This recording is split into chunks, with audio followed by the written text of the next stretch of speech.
ओम शांति। 29 मार्च 2015 अव्यक्त महावाक्य अव्यक्त बाप दादा रिवाइज कोर्स की मुरली, जिसकी ओरिजिनल डेट है 19 नवंबर 1979।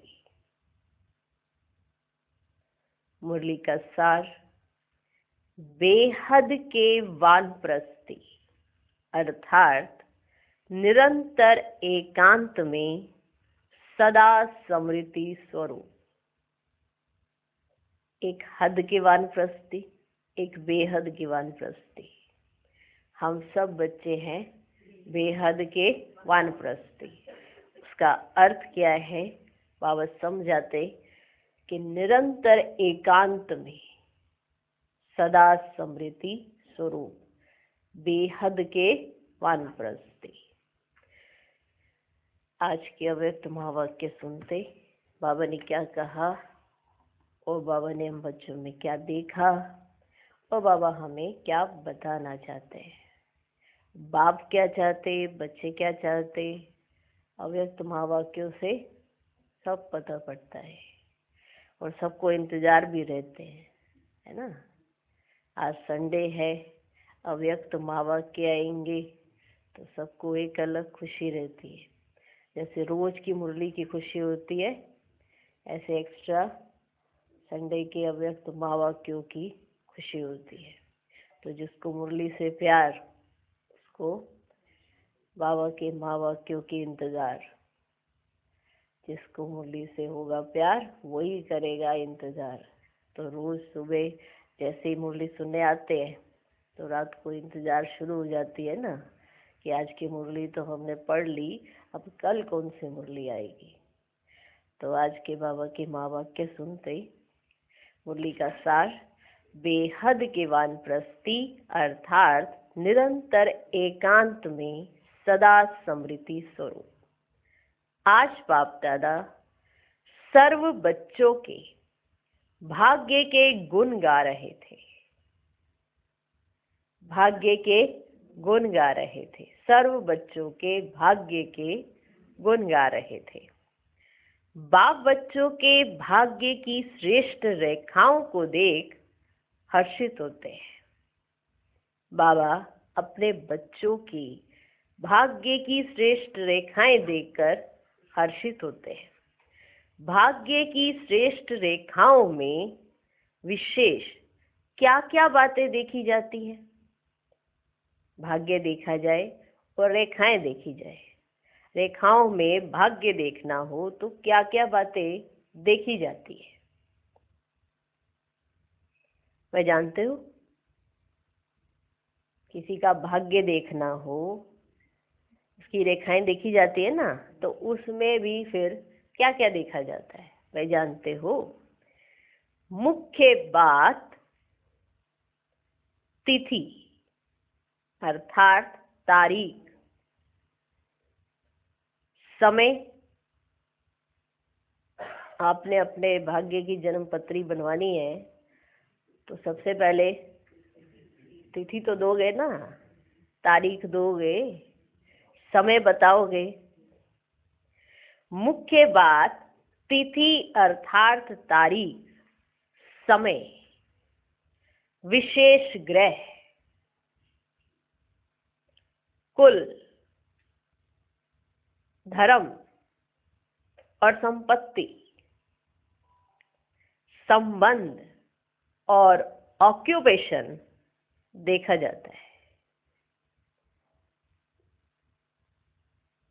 कौन सी तिथि थी, कौन सी तारीख थी, कौन सा समय था, कौन से विशेष ग्रह थे, कौन से कुल में पैदा हुए, कौन सा धर्म, कितनी संपत्ति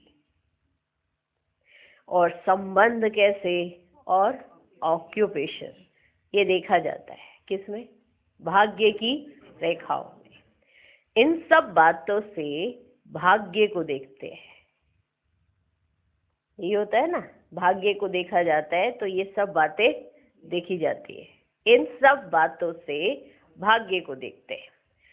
आप सभी अपनी इन सब बातों को अच्छी तरह से जानते हो। तिथि, तारीख, समय, विशेष ग्रह, कुल, धर्म, संपत्ति, संबंध, ऑक्यूपेशन अपना जानते हो?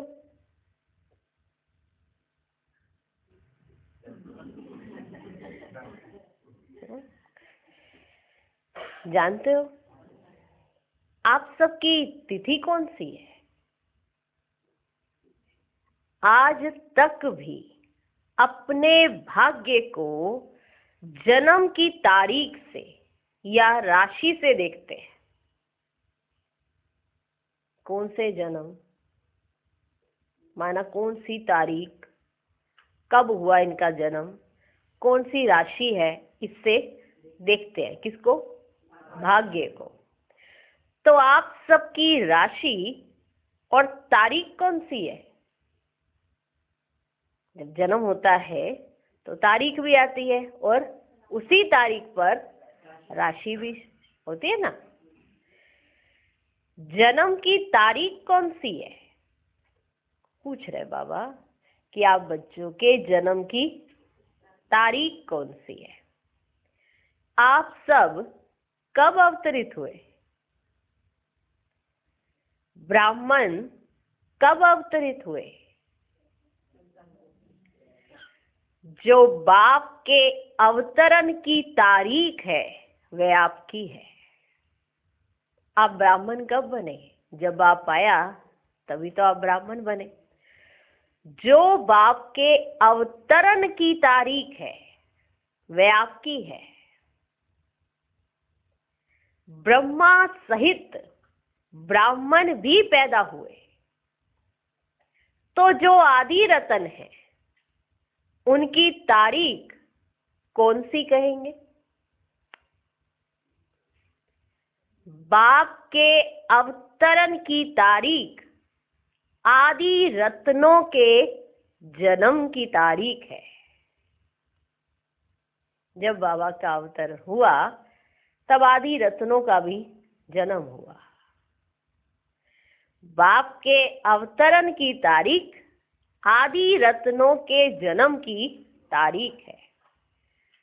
समय कौन सा है? तारीख तो पता पड़ गई, समय कौन सा है? यह संगम ब्रह्मा मुहूर्त का समय है, तो सभी के जन्म का समय है ब्रह्म मुहूर्त। ये संगम ब्रह्मा मुहूर्त का समय है, तो सभी के जन्म का समय है ब्रह्म मुहूर्त। और राशि कौन सी है? राशि कौन सी है? लौकिक राशियां तो भिन्न भिन्न प्रकार की दिखाई है ना। कितनी राशियां दिखाई हैं लौकिक में? 12 भिन्न भिन्न प्रकार की दिखाई हैं। लेकिन आप सबकी राशि जो बाप की राशि है, विश्व कल्याणकारी,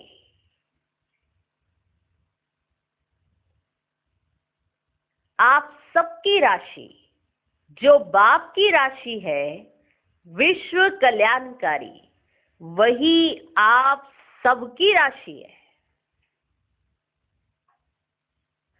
लौकिक राशियां तो भिन्न भिन्न प्रकार की दिखाई हैं, लेकिन आप सबकी राशि जो बाप की राशि है विश्व कल्याणकारी, वही आप सबकी राशि है। वही आप सबकी राशि है। जिस राशि में सर्व बाप के समान गुण समाये हुए हैं, और दशा भी गुरुवार की दशा है, और दशा भी गुरुवार की दशा है। कुल भी सर्वश्रेष्ठ है। दशा गुरुवार और कुल सर्वश्रेष्ठ। डायरेक्ट ईश्वर के कुल के हो, ईश्वरीय कुल है।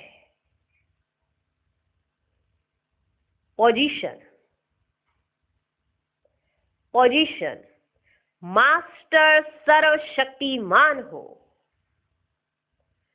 संपत्ति, अखुट और अविनाशी संपत्ति है। संपत्ति अखुट और अविनाशी संपत्ति है। धर्म, ब्राह्मण चोटी के हो। धर्म ब्राह्मण चोटी के हो। बुद्धि की लाइन विशाल और त्रिकालदर्शी लाइन है। बुद्धि भी अच्छी चाहिए ना। बुद्धि की लाइन विशाल और त्रिकालदर्शी लाइन है। अब सोचो, अब सोचो, इससे अधिक भाग्य की रेखाएं और किसी की श्रेष्ठ हो सकती हैं?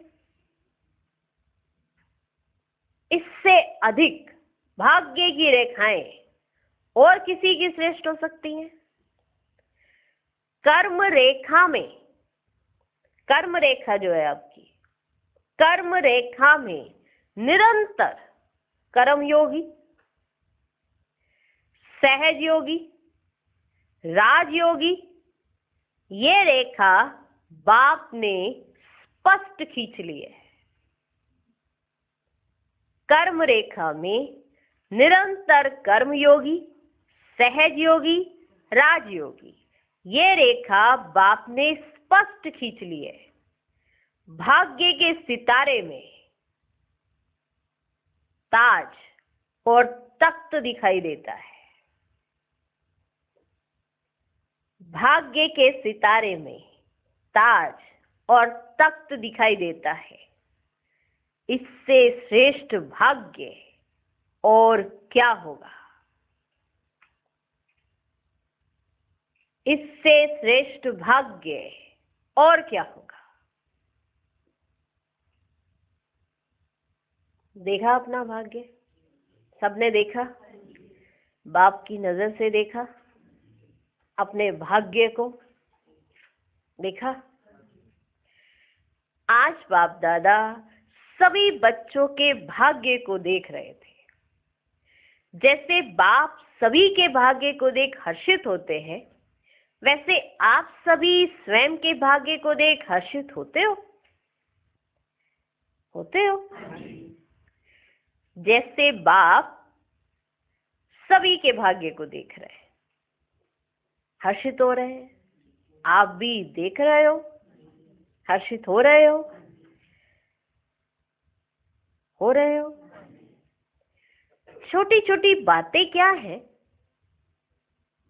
छोटी छोटी बातें क्या है? जैसे भक्ति वालों को कहते हो कि ये पूजा आदि गुडियों की पूजा है, गुडियों का खेल खेलते हैं, जन्म भी देते हैं, सजाते भी हैं, पूजते भी हैं और फिर डुबोते भी हैं, तो इसको आप गुडियों की पूजा व गुडियों का खेल कहते हो। ऐसे ही मास्टर भाग्य विधाता बच्चे भी इन छोटी छोटी बातों की गुडियों का खेल बहुत करते हैं। छोटी छोटी बातों की गुडियों का खेल बहुत करते हैं। रियल बात नहीं होती, लेकिन हिसाब किताब चुकतू होने के कारण वह धारणाओं का पेपर लेने के लिए, वह अपनी स्थिति की चेकिंग होने के लिए ये बातें जीवन में नए नए रूप से आती रहती है।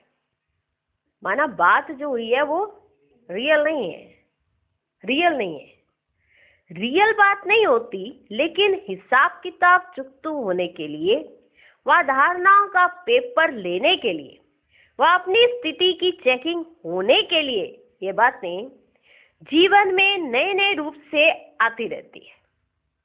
निर्जीव बातें, रियल नहीं है ना, सिर्फ निर्जीव बातें, आसार बातें, लेकिन जब सामने आती हैं, जब वो बातें सामने आती हैं, जैसे वे जड़ मूर्ति में प्राण भर देते हैं।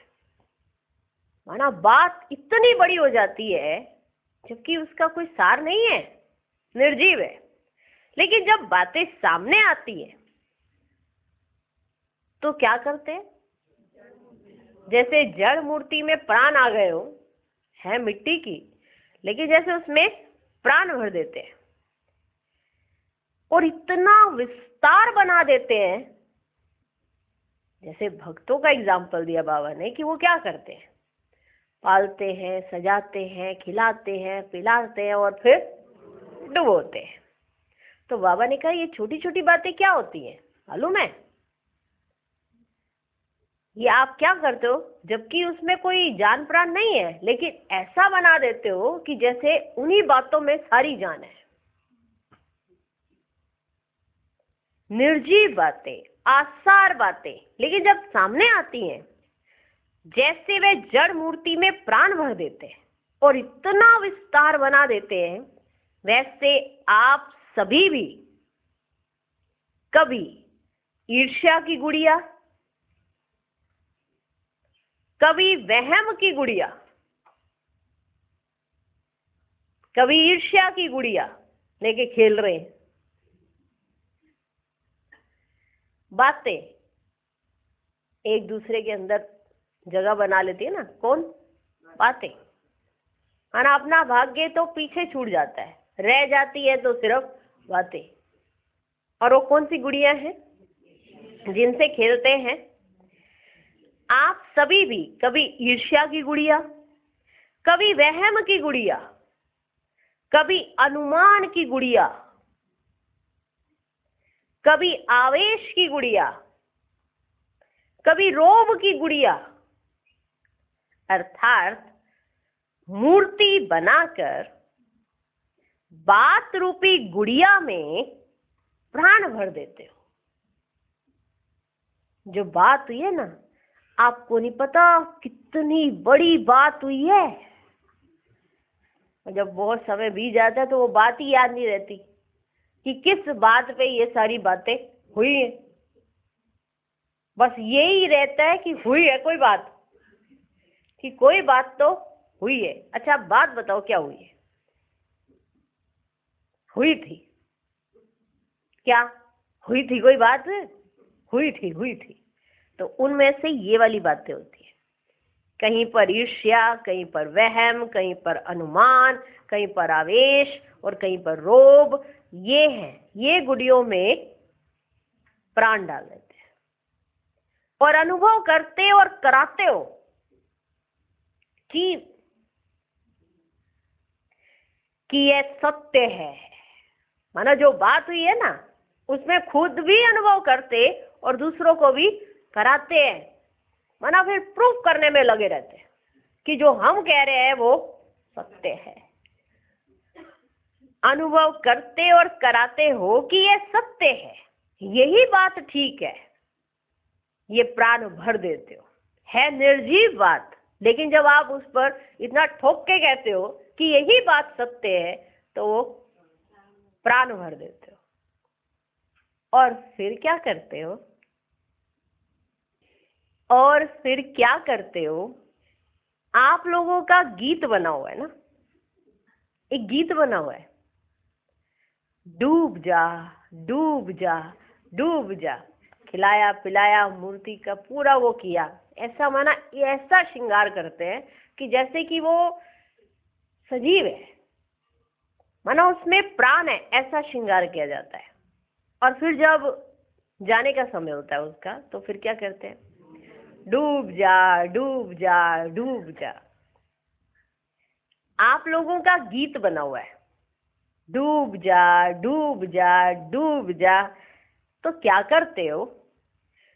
उसी बात रूपी मूर्ति को, उसी बात रूपी मूर्ति को आगे पीछे की स्मृतियों से खूब सजाते हो। मैंने पता है क्या बात थी? ये बात थी, माना पूरा श्रृंगार कर देते हो उस बात का। उसी बात रूपी मूर्ति को आगे पीछे की स्मृतियों से खूब सजाते हो। साथ साथ बाबा ने एग्जाम्पल दिए बातों का मूर्तियों से।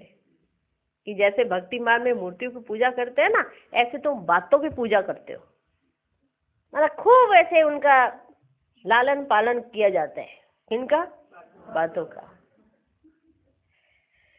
साथ साथ जैसे वे भोग लगाते ना देवी को, भोग लगाया जाता है ना देवी को अथवा मूर्ति को, वैसे आप भी कौन सा भोग लगाते हो मालूम है? मालूम है? माना बातें तो मूर्ति हो गई, ठीक है ना। अब उन बातों को कौन सा भोग लगाते हो? मूर्ति स्थापन की, फिर भोग तो लगता है ना, लगता है ना। सब दिखाई दे रहा है, सब दिख रहा है क्या? मूर्ति, बातें, भोग सब दिख रहा है। साथ साथ जैसे वे भोग लगाते हैं देवी को अथवा मूर्ति को, वैसे आप भी कौन सा भोग लगाते हो? ज्ञान की पॉइंट्स उल्टे रूप से सोचते हो, अर्थात भोग लगाते हो। ज्ञान की पॉइंट्स उल्टे रूप से सोचते हो, अर्थात भोग लगाते हो। ये तो होता ही है, ये तो सब में होता है ना। ज्ञान की पॉइंट्स, ड्रामा में कौन बना है? सारे पुरुषार्थी हैं, है ना। बातों को भोग लगाया जा रहा है, ये तो होता ही है, ये तो सब में होता है। ड्रामानुसार पुरुषार्थी हैं, कर्मातीत तो अंत में बनना है। ये क्या है? माना ज्ञान की पॉइंट्स यूज की जा रही हैं। किन के लिए? बातों के लिए। बातों को भोग लगाया जा रहा है, माना और सांत्वना दी जा रही है अपने आप को या बातों को। ड्रामानुसार पुरुषार्थी हैं, कर्मातीत तो अंत में बनना है। इसी प्रकार के ज्ञान की भिन्न भिन्न वैरायटी पॉइंट्स का रोज भोग लगाते लगाते मजबूत कर देते हो, माना स्थापना भी की, पालना भी कर रहे हैं, रोज भोग लगाते लगाते और ही उसको मजबूत कर देते हो, पक्का कर देते हो। पहले कच्चे भोजन का भोग लगाते, फिर पक्का कर देते हो। पहले कच्चे भोजन का, पहले बातें होती है, फिर धीरे धीरे उन पर जब ज्ञान की पॉइंट्स डाल देते हो तो ये पक्का भोजन कर देते। पहले कच्चे भोजन का भोग लगाते, फिर पक्का कर देते हो, और फिर उन पॉइंट्स को, ना जो पॉइंट्स अपने अंदर दोहरा रहे थे, फिर उन पॉइंट्स को अर्थात भोग को अकेले नहीं खाते, अकेले नहीं खाते, अपने साथ साथ पंडे कुटुंब भी बिठाते हो, अर्थात और भी परिवार के साथी बनाते हो। उनकी बुद्धि को भी ये भोजन स्वीकार कराते हो कि जो बातें है ना वो ये है। लेकिन अंत में क्या करना पड़ता है? देखो, मूर्ति और बातें दोनों को कंपैरिजन के साथ में चलो, अंत में क्या करना पड़ता है बताओ? इतनी सारी बातें करके, इतना सब कुछ करके, खिला पिला के, इधर उधर बांट बांट के, फिर अंत में क्या करना पड़ता है? ज्ञान सागर बाप की याद में बीती सो बीती के ज्ञान सागर की लहर में, स्व उन्नति की लहर में, हाई जंप लगाने की लहर में, समृद्धि स्वरूप के समृद्धि की लहर में, मास्टर नॉलेजफुल स्वरूप की लहर में, इन अनेक लहरों के बीच इन गुडियों को अथवा मूर्तियों को डुबोना ही पड़ता है।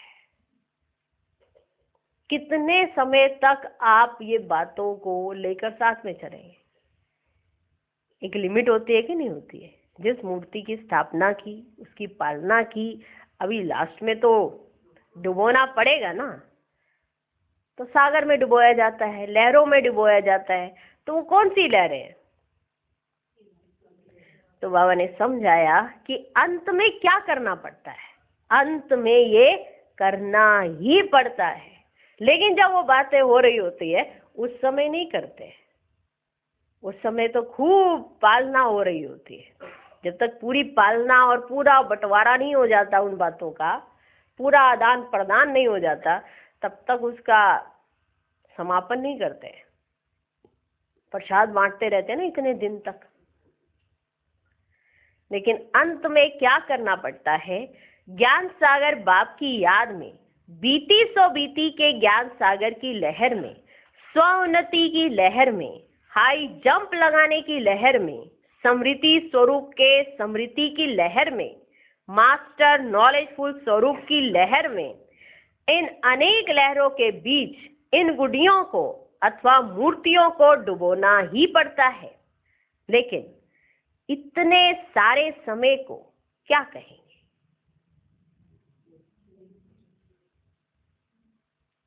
डुबोना ही पड़ता है। कोई भी आत्मा हो, जितना उन बातों से वो सब कुछ कर करा के लास्ट में वो ये निर्णय लेती है आत्मा कि अब बीती सो बीती, अब छोड़ो इसको, फुल स्टॉप लगाओ। करना ही पड़ता है, डुबोना ही पड़ता है। लेकिन इतने सारे समय को क्या कहेंगे? इस सारे गुडियों के खेल को जैसे भक्ति वालों को कहते हो वेस्ट ऑफ टाइम और मनी, वैसे ही संगम का सर्वश्रेष्ठ समय और ज्ञान व शक्तियों के खजाने को इतना व्यर्थ कर देते हो। जैसे भक्ति मार्ग में उन्हों के लिए कहते हो, तो आप ज्ञान में होते हुए, सब कुछ जानते हुए, ज्ञान की शक्तियों को, शक्तियों के खजाने को और समय को, सब कुछ इतना व्यर्थ कर देते हो। तो ये छोटी छोटी बातें क्या हुई? गुडियों का खेल। इस खेल में कभी भी अपने को व्यस्त मत करो। इस खेल में कभी भी अपने को व्यस्त मत करो। सदा अपने श्रेष्ठ भाग्य को देखो। वर्तमान समय के परमान अभी वानप्रस्थ अवस्था के समीप हो। वानप्रस्थी गुडियों का खेल नहीं करते हैं।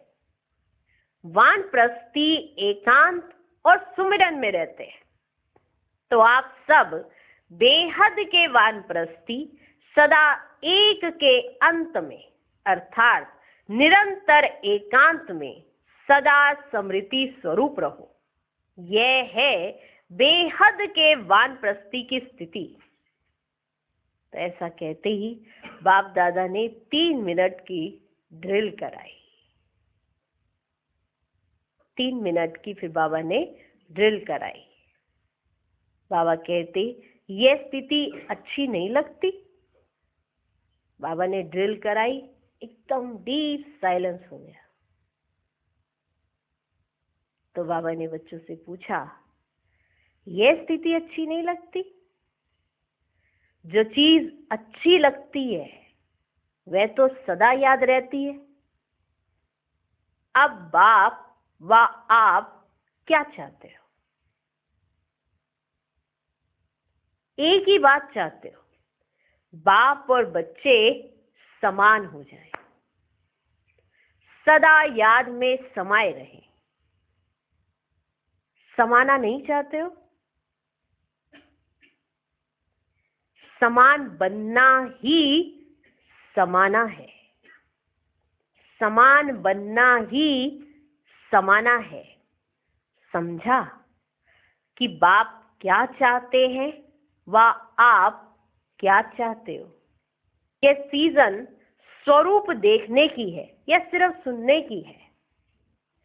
फिर सुनाएंगे कि समय क्या पुकार रहा है, भक्त क्या पुकार कर रहे हैं, दुखी अशांत आत्माएं क्या पुकार रही हैं, धर्म नेताएं, वैज्ञानिक, राजनीतिक क्या पुकार रहे हैं, प्रकृति भी क्या पुकार कर रही है।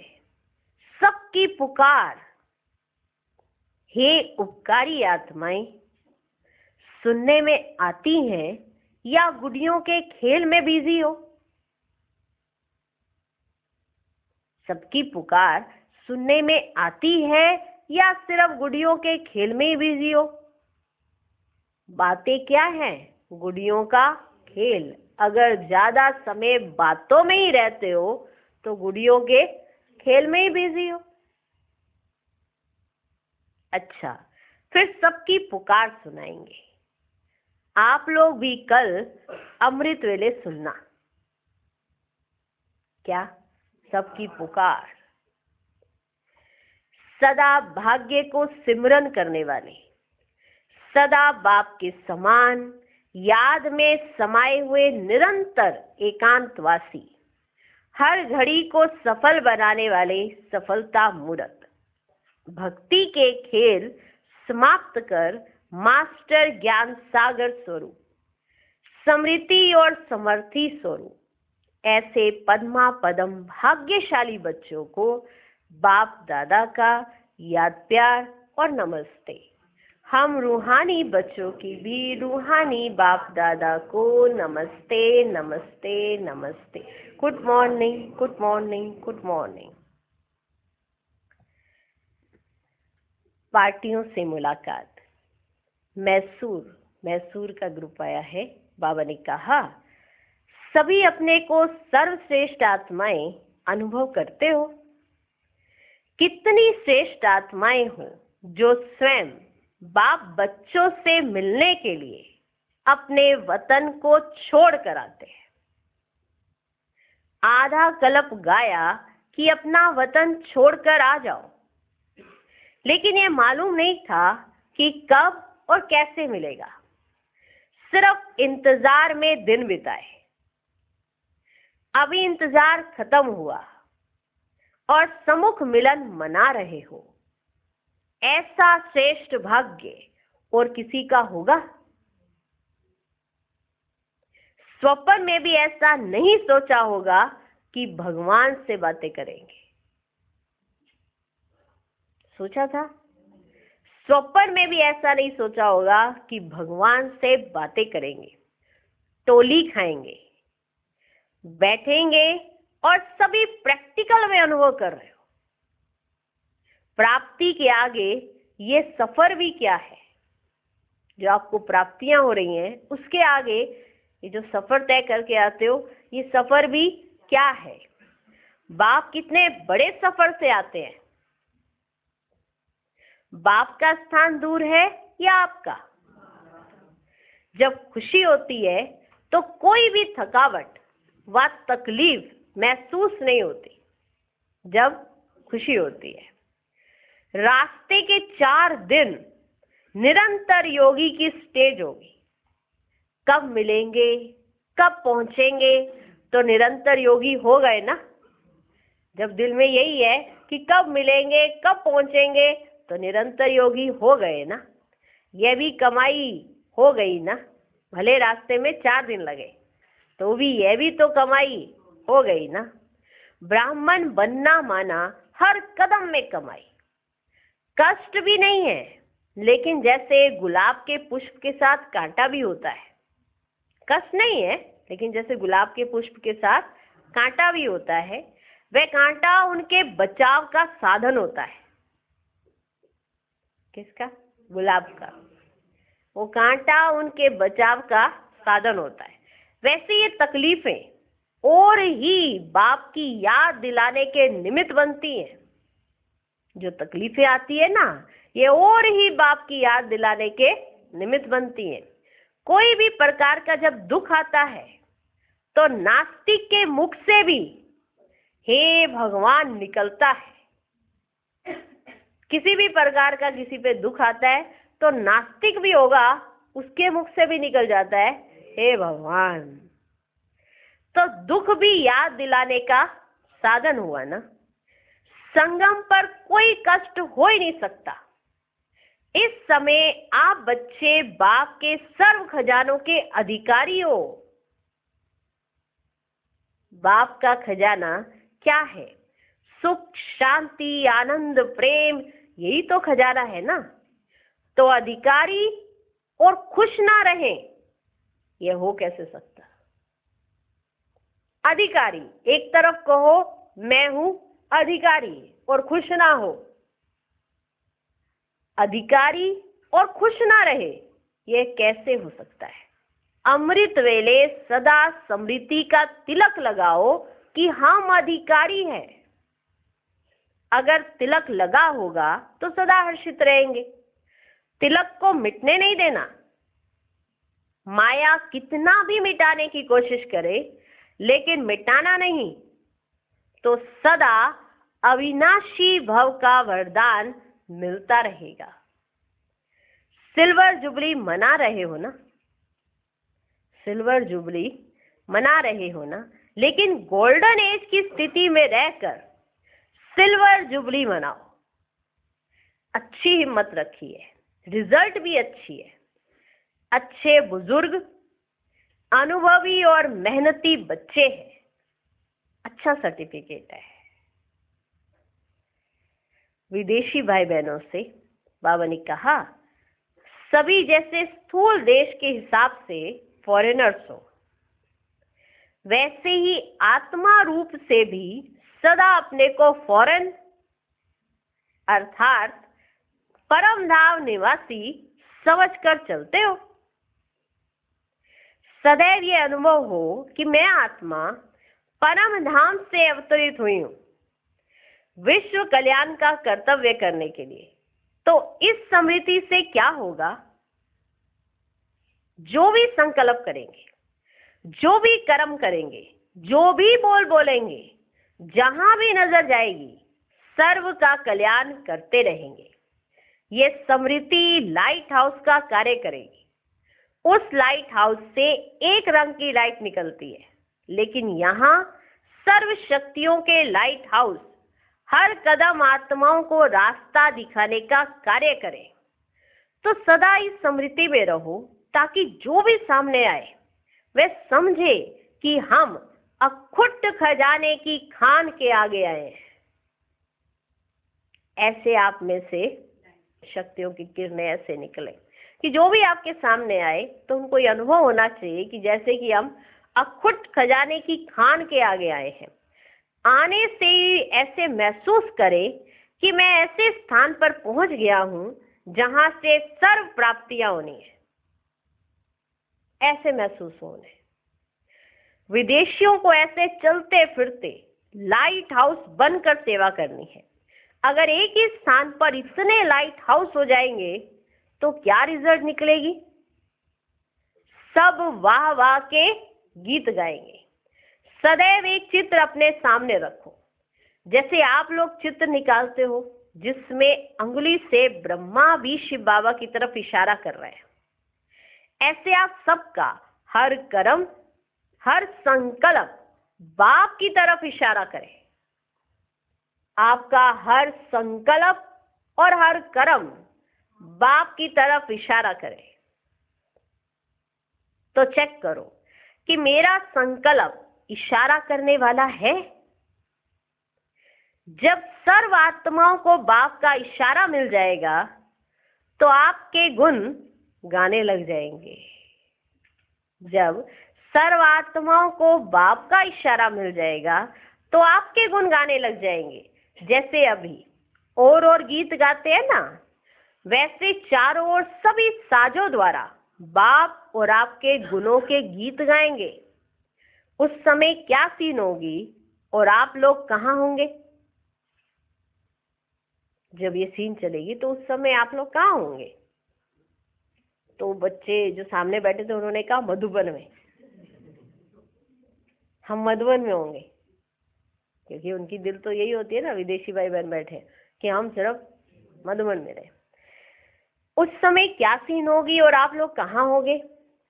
तो सबने कहा मधुबन में। तो बाबा कहते सब मधुबन में भाग आएंगे तो भक्त क्या करेंगे? अगर सबके सब मधुबन की तरफ भाग आएंगे तो भक्त क्या करेंगे? उस समय आप सबका साक्षात्कार होगा कि ये बाप दादा के दिल तख्त नशीन है। उस समय आप तख्त नशीन नजर आएंगे, तब सारी दुनिया हाय हाय करेगी और आप लोग उनको वरदान देंगे।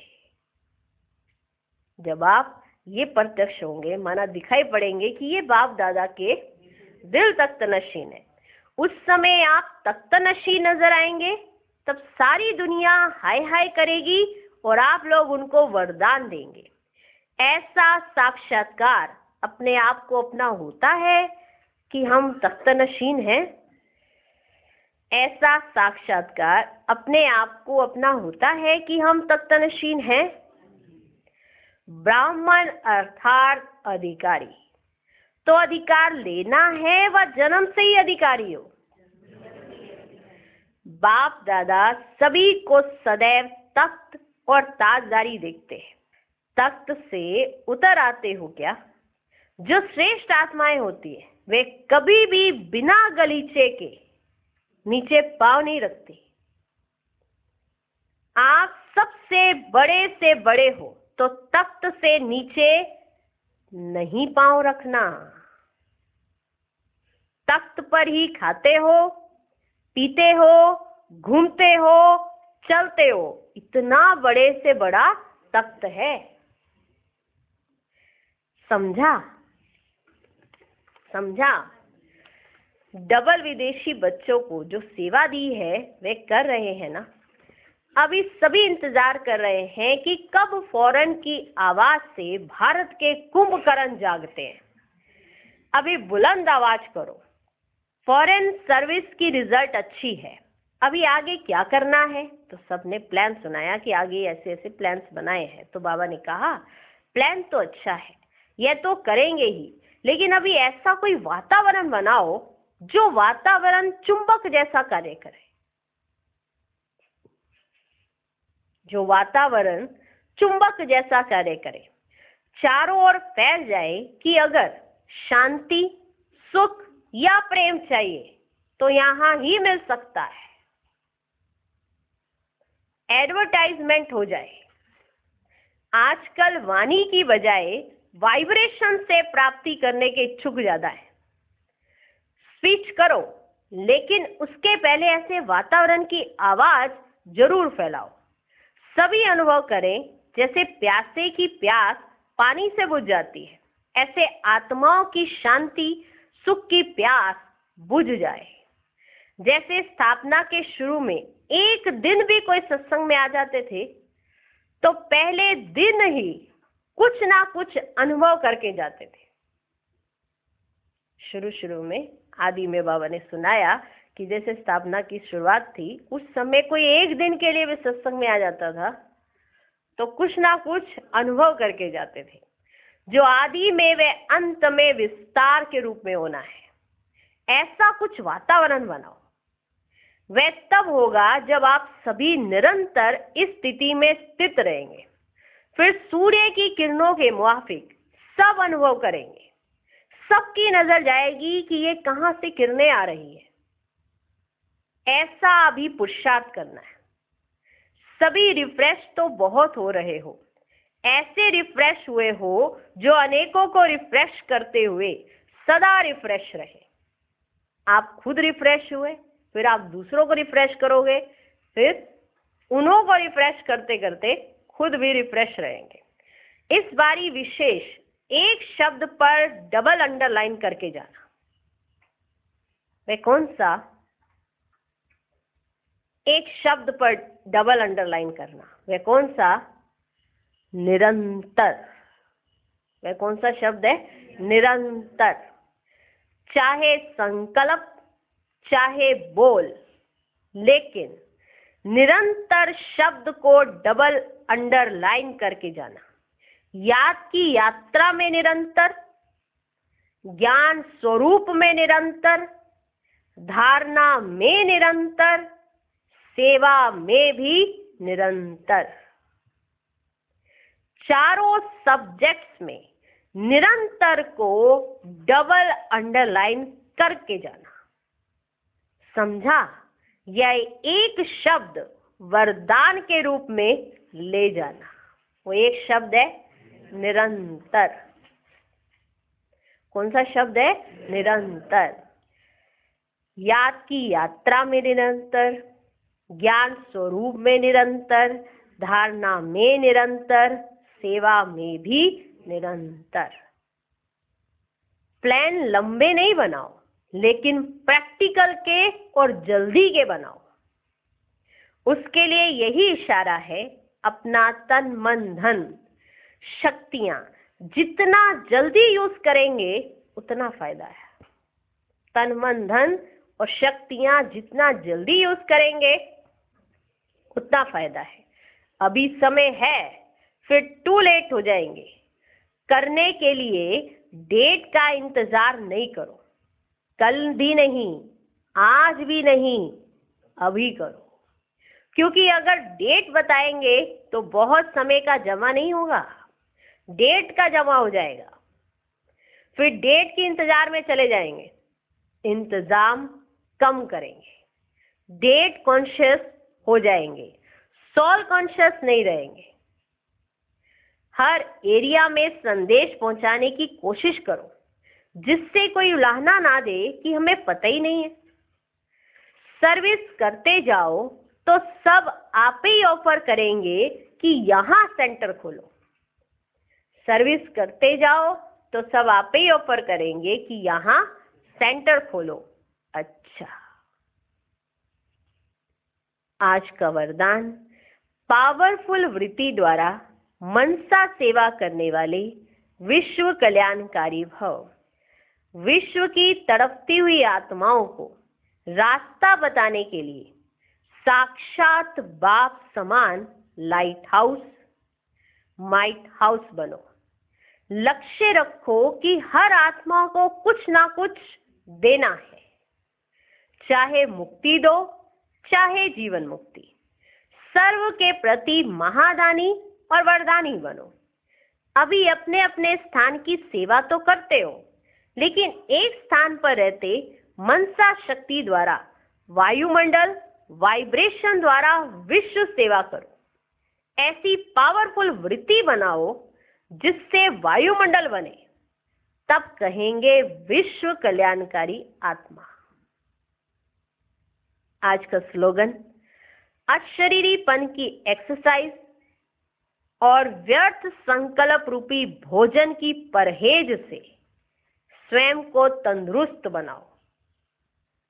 ओम शांति।